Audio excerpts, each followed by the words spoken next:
Hello friends, welcome to पास करो test. अभी कुछ दिन पहले मेरी एक कैंडिडेट से किसी से बात हो रही थी जिसने 1 डेढ़ साल पहले कम्पिटिटिव एग्ज़ाम दिया था, डी ट्रिपल एस बी द्वारा आयोजित। और उस एग्ज़ाम में उसने बताया कि जब रिज़ल्ट आया और रिज़ल्ट उसने देखा तो सिर्फ 0.25 यानी एक फुल पॉइंट का भी चौथा हिस्सा, इतने से ही वो 60-70 कैंडिडेट से नीचे पहुंच गई। और तुरंत जो सबसे पहले जो भर्ती हुई उसमें उसका सिलेक्शन नहीं हुआ, वेटिंग लिस्ट में चला गया। सिर्फ कितने पॉइंट से? एक चौथाई पॉइंट, 0.25 से। और बाद में सिलेक्शन तो हो गया, लेकिन 1 डेढ़ साल की इंतजार के बाद, वेटिंग लिस्ट में नाम आने के बाद। और ऐसा अक्सर होता है कि थोड़े से पॉइंट से, यहाँ पर 0.25 था, कहीं पर थोड़ा सा ज़्यादा हो सकता है, कम हो सकता है, लेकिन एक एक पॉइंट से ही रैंक 60, 70, 100, इससे भी ज़्यादा का डिफरेंस हो जाता है। तो कॉम्पिटिटिव एग्ज़ाम में एक एक नंबर हमारे लिए बहुत इम्पोर्टेंट है। इसीलिए हम आपके लिए ऐसे वीडियोस लेकर आते हैं जिसमें क्वेश्चंस वो होते हैं जो पहले कॉम्पिटिटिव एग्जाम्स में आ चुके हैं, जिनकी बार बार आने की संभावना रहती है।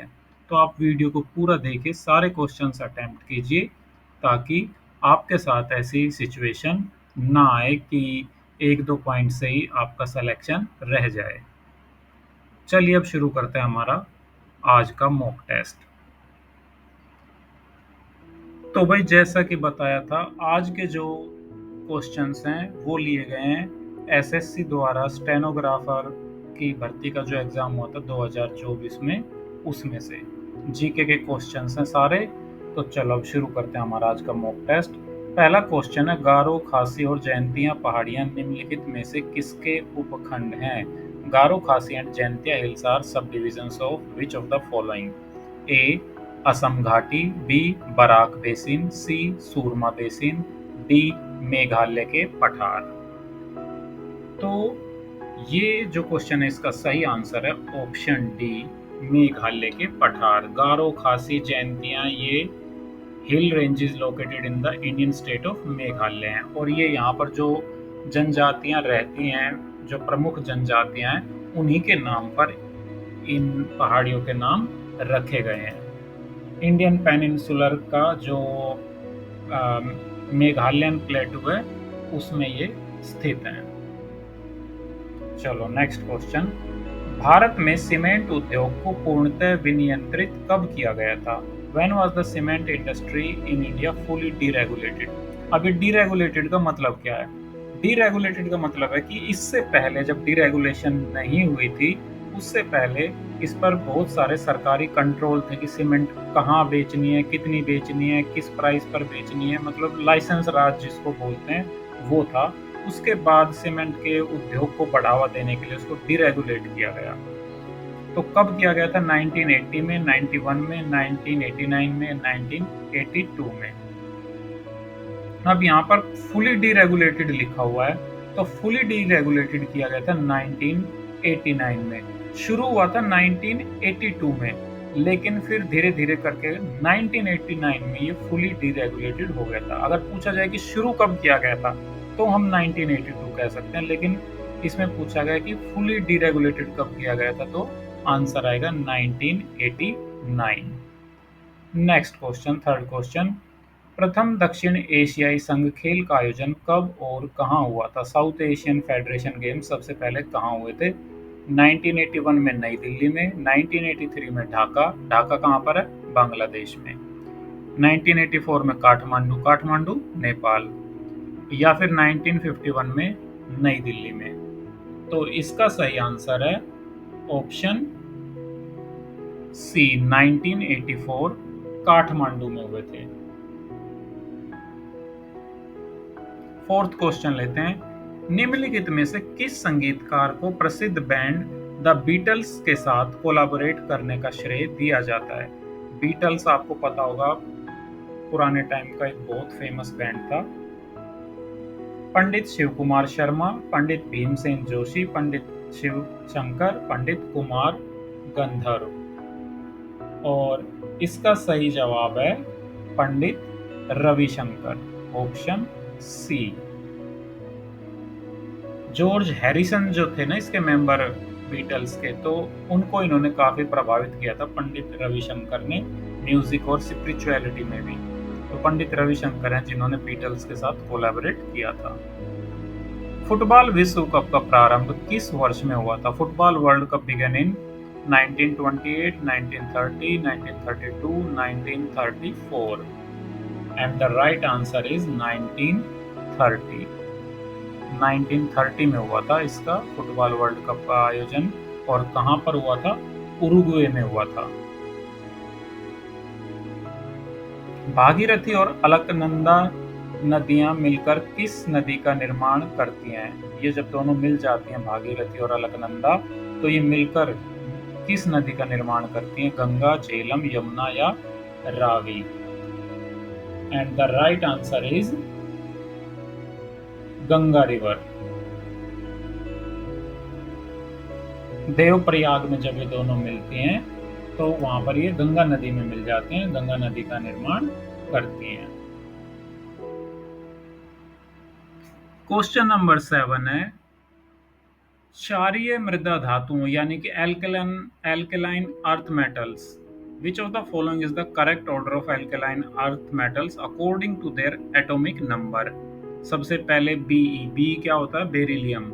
मैग्नीशियम के बाद ये सी क्या होता है? कैल्शियम के बाद एसआर क्या होता है? एसआर होता है स्ट्रोंटियम, और बी मतलब होता है बेरियम। ये बेरिलियम है और ये बी बेरियम है। अब इनका एटॉमिक नंबर देखो किसका कितना होता है? बीई, ये वाला बीई, इसका एटॉमिक नंबर होता है हाइड्रोजन 1, हीलियम 2, लिथियम 3, बेरिलियम 4, तो इसका होता है 4। फिर 5, ये मैग्नीशियम का कितना होता है? मैग्नीशियम का होता है 12। कैल्शियम का कितना होता है? कैल्शियम का होता है 20। स्ट्रोंटियम का कितना होता है? 38। फिर और ये बेरियम का होता है 56। तो बढ़ते हुए क्रमांक में अगर हम देखें तो हमारा यही वाला सही आ गया। इनका एटॉमिक नंबर हमने लिखे और ये पहला ही ऑप्शन हमारा सही निकल आया, तो ऑप्शन ए इसका सही आंसर होगा। इनमें से कितने पाकिस्तान नामक उपन्यास की रचना की थी जिस पर उन्हें साहित्य अकादमी पुरस्कार भी प्राप्त हुआ था? राजेश्वर सिंह, अमृता प्रीतम, कमलेश्वर या श्रीलाल शुक्ल?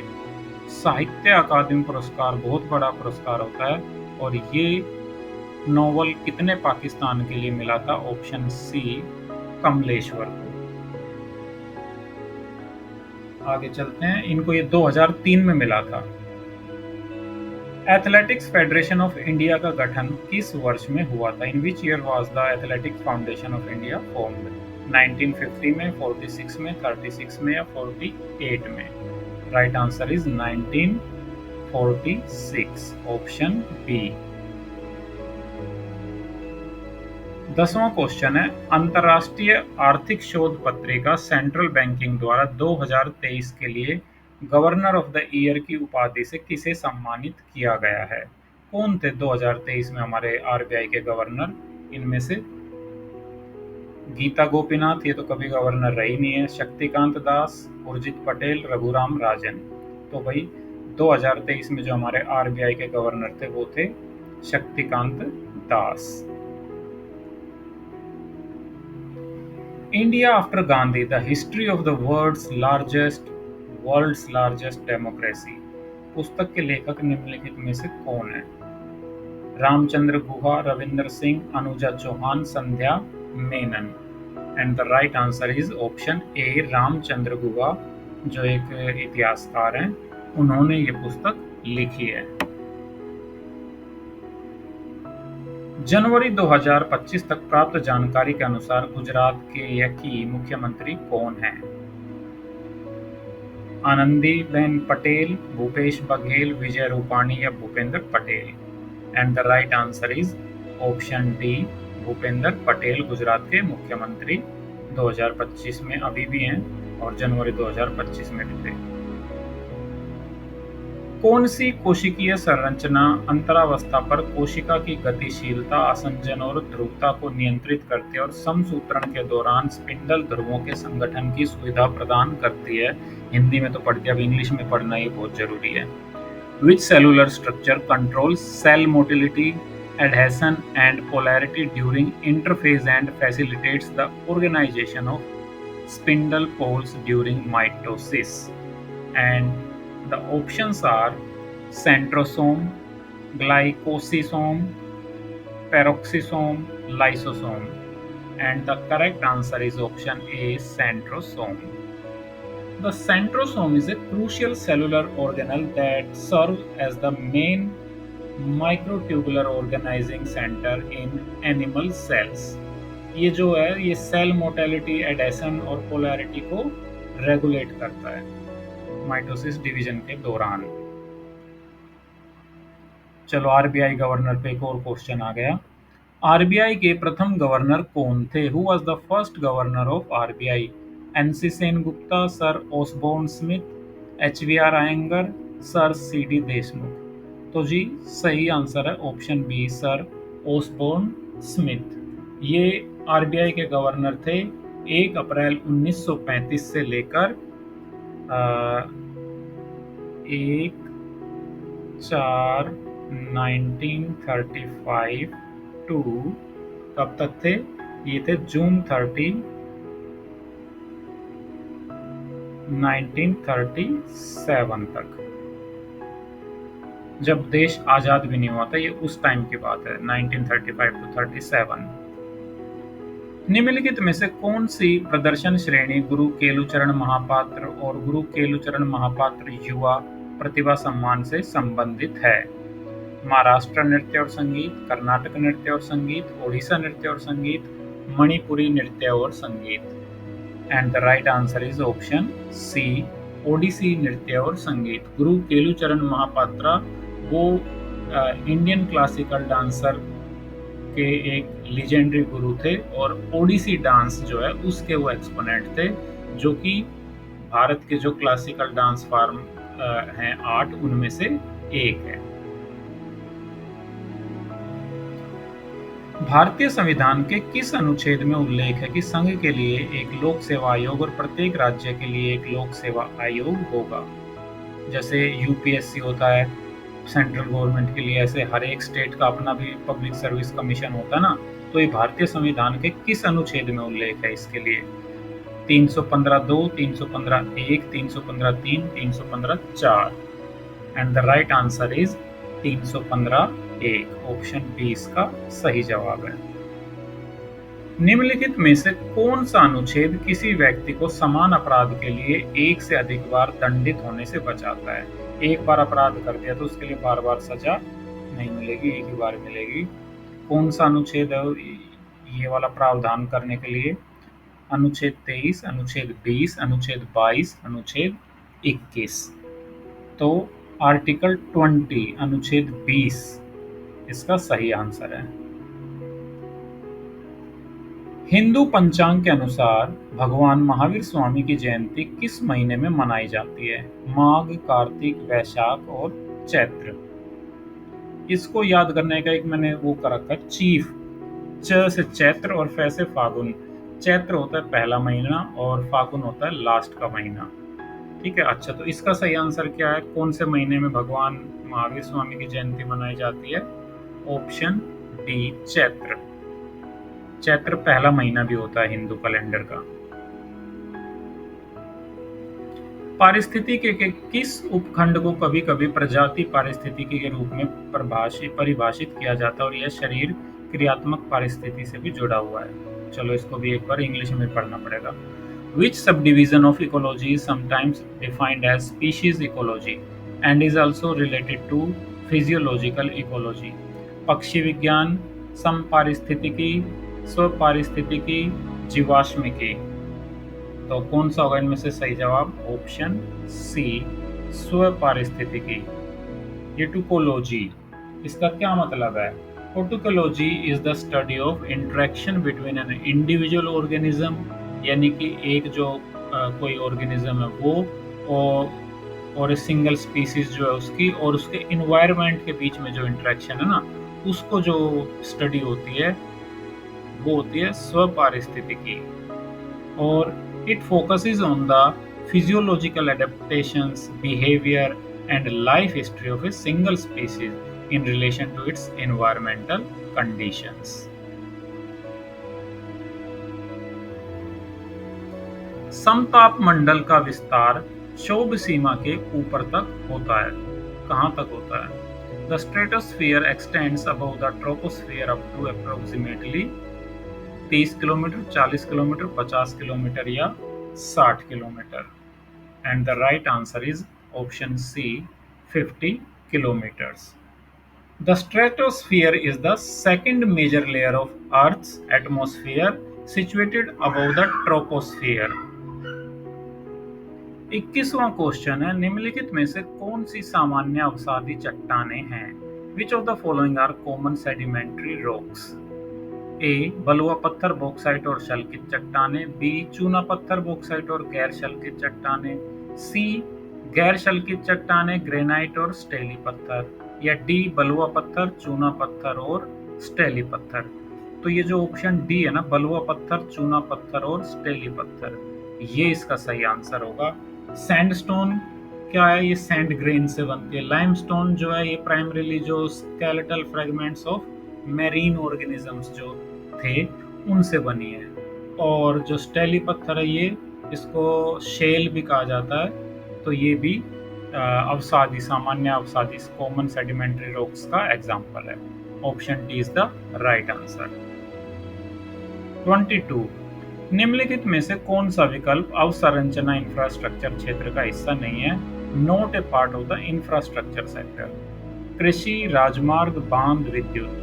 तो जो इंफ्रास्ट्रक्चर सेक्टर है उसमें राजमार्ग भी शामिल है, हाईवेज, डैम्स भी शामिल है, इंफ्रास्ट्रक्चर प्रोवाइड करते हैं, इलेक्ट्रिसिटी भी उसके लिए जरूरी है। कृषि है, ये एक अलग ही सेक्टर है अपने आप में, तो ऑप्शन ए कृषि जो है वो इंफ्रास्ट्रक्चर सेक्टर का पार्ट नहीं है, ये अपने आप में एक अलग पार्ट है हमारी इकोनॉमी का। निम्नलिखित में से कौन शास्त्रीय कर्नाटक संगीत के एक प्रतिपादक थे? Option A Abdul Karim Khan, B doctor Bal Murali Krishna, C Pandit Bhimsen Joshi, D Ustad Bade Ghulam Ali. And the right answer is option B doctor Bal Murali Krishna. He was a legendary Karnataka के जो थे वोकलिस्ट थे और साथ में मल्टी इंस्ट्रूमेंट्स और बजाते थे, कंपोजर भी थे। निम्नलिखित में से कौन सा स्थान एक अर्धगोलाकार गुंबद संरचित स्मारक या स्तूप के लिए प्रसिद्ध है? Which of the following places is famous for a hemispherical dome structured monument या स्तूपा जिसको बोलते हैं? A Ranchi, B Kolhapur, C Sanchi या डी जशपुर। तो आपने बहुत बार सुना होगा सांची के स्तूप, है ना, तो ये ऑप्शन सी सांची जो है ये इसका सही उत्तर। और ये सांची कहाँ पर स्थित है? ये मध्य प्रदेश में स्थित है और अपने जो सांची के स्तूप है उनके लिए प्रसिद्ध है। ये सम्राट अशोक के समय के बने हुए, 3rd सेंचुरी बीसी के बने हुए हैं। भारत की 2011 की जनगणना के अनुसार भारत के केंद्र शासित प्रदेशों के किस समूह की साक्षरता दर सर्वाधिक है? चंडीगढ़, दमन एवं दीव और दिल्ली, लक्षद्वीप, दमन एवं दीव या डी अंडमान निकोबार द्वीप समूह और पुदुचेरी। तो आंसर इसका सही होगा ऑप्शन सी लक्षद्वीप, दमन एवं दीव। अगर खाली समूह के बजाय किसी एक का नाम पूछा जाता तो अंडमान और निकोबार द्वीप समूह इसका सही आंसर होता। भारत का सबसे प्राचीन किला निम्नलिखित में से कौन सा है? श्रीरंगपट्टनम किला, मेहरानगढ़ किला, कांगड़ा किला या फिर गोलकोंडा किला। तो इसमें अब सबसे प्राचीन कौन सा है? कई एक जैसे हैं जिनका लगभग उसी समकालीन के हैं, लेकिन जो बेस्ट आंसर यहाँ पर होगा उन्हें हम ऑप्शन सी कांगड़ा किला कर सकते हैं। हिमाचल प्रदेश में कांगड़ा किला and it is considered one of the oldest and largest forts in India. और ये probably 8th to 9th century BC के बने हुए बताए जाते हैं। निम्नलिखित में से कौन सा नृत्य महाराष्ट्र राज्य का लोक नृत्य है? गरबा, धनगरी, गजा, घूमर या भांगड़ा? तो ऑप्शन बी धनगरी गजा इसका सही उत्तर है। घूमर, भांगड़ा, गरबा ये तो आपको पता ही होगा कहाँ के हैं। निम्नलिखित में से किस स्पर्धा को प्राय घोड़े की पीठ पर जिम्नास्टिक और नृत्य करने के रूप में वर्णित किया जाता है? ए घुड़सवार भाला युद्ध, बी बैरल दौड़, सी अश्वारोही कूदान या लंबी बाधा दौड़?